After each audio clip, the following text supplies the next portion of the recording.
such heady engineering heights again. The truth is we are falling behind. We're falling behind our competitors, and we're falling behind the great world-beating, pioneering tradition set by those who came before us. There is now an urgent need to repair the decades-long degradation of our national infrastructure and to build for the future with as much confidence and ambition as the Victorians once did. And so the Prime Minister set out what he wants to do about it. In his words, use the power of the state to unleash the dynamism of the market. Britain's infrastructure, especially its road network, should enjoy the kind of attention from private investment that rail travel got when Isambard Kingdom Brunel built this place, Paddington Railway Station. To some, his speech was a charter for privatisation. For others, David Cameron's speech was just what they've been waiting to hear.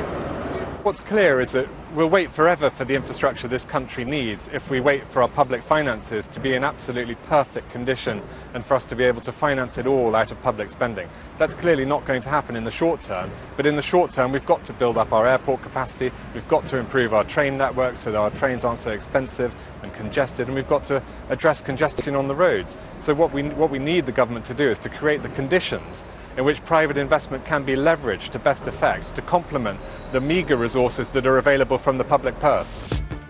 The opening of a revamped King's Cross today is an example, the Prime Minister said, of Britain getting it right. But victories were few, and this failure was in part one of funding. Sovereign wealth funds and pension funds could be levered in to improve roads, he suggested. If they make a road better, they could make some profit. However, to attract serious investments, are the reforms enough? The reason that the Victorians invested so much in infrastructure was because they knew they could make money out of it.